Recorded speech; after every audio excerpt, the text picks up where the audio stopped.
really is unusual and rightly scary is the idea that we can directly alter the climate by reflecting away some more sunlight.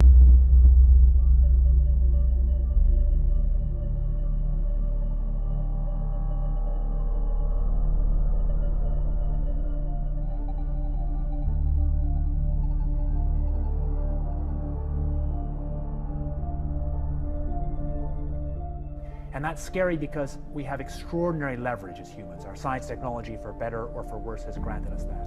So with very tiny amounts of money or effort, we could alter the world's climate by putting these reflective particles, say, in the stratosphere.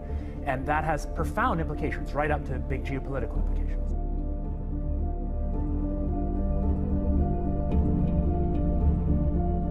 So conceptually, it's simple. The Earth is in some kind of balance where we absorb sunlight and we radiate it away as infrared. And what CO2 is doing by warming the climate is making it harder for that infrared to get out. If you reflect away a little more sunlight by adding reflective aerosols, tiny particles, say, to the upper atmosphere. And how do you do that? You could do it with aircraft, for example.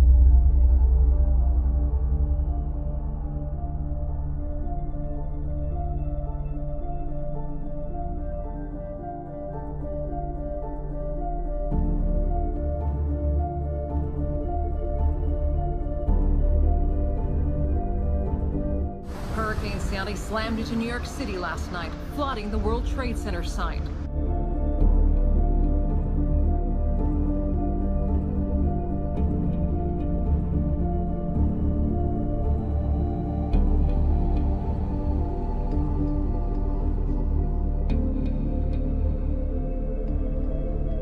It's supposed to be 70 degrees today. It's freezing here.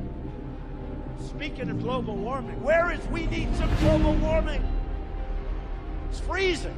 A crack more than 120 miles long on the east side of the Antarctic Peninsula, finally breaking off, creating a spectacular iceberg weighing more than 1 trillion metric tons. It's time to put America first. That includes a promise to cancel billions in climate change spending. Our plan will end the EPA.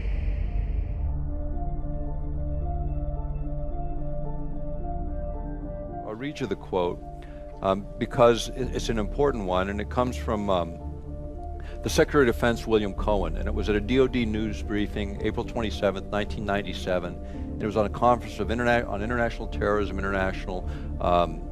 terrorism and weapons of mass destruction. Now, this is 4 years before 9/11.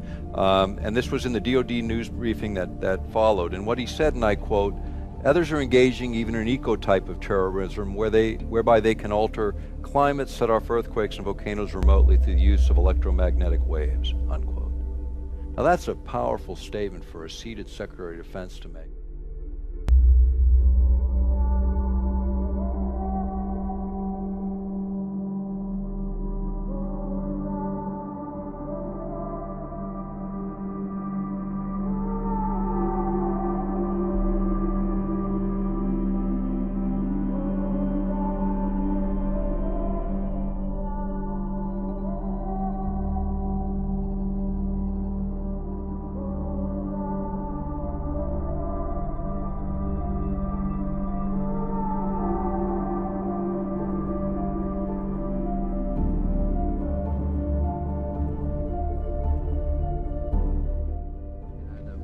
Another question on the in an interview with the Los Angeles Times on April 21st, you said that you told the Associated Press that the American government has created weather tampering techniques so that the New World Order will be able to starve millions of Americans and to control the rest. Our last 2 record years, tax years, were the hottest on record in New York. Sea level has risen by 8 inches on the eastern seaboard of the United States. Flooding from Florida up through the Carolinas has not occurred at this level in 28 centuries. The news is just in. This is startling. Would you explain what you were trying to say? Well, what I was trying to say is exactly what I said.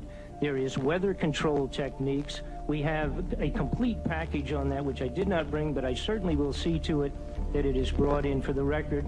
Number one, the entire patents on the equipment.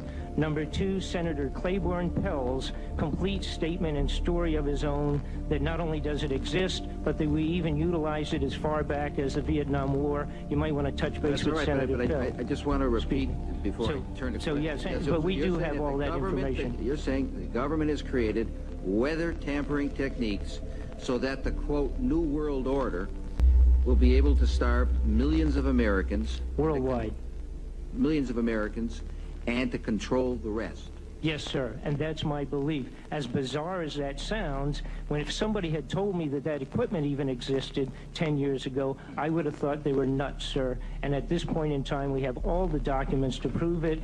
And if you think that 85 tornadoes takes place in the middle of our growing area by simultaneous accident, I'm sorry. With the equipment that's already set up internationally, and as bizarre as that is, it is proven and documented. We will supply you with those documents.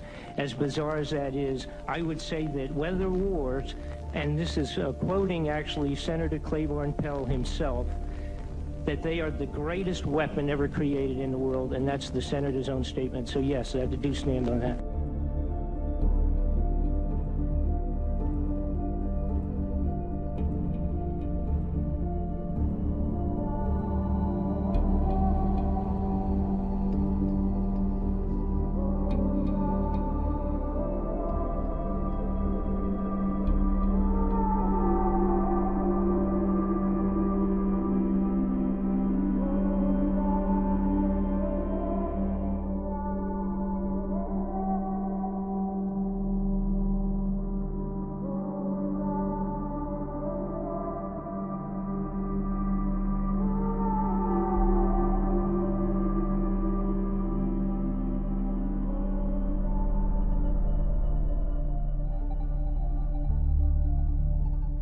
More than 20,000 passengers are stranded at an airport in China because the area is experiencing the worst fog it's seen in years. This is the Chengdu airport. Canceled more than 80 flights this weekend, and dozens of incoming flights had to be diverted to other airports. Now, the runway was closed for almost 10 hours this weekend. The airport said even though the fog hasn't cleared very much, they have decided to let certain flights leave to get people to their destinations.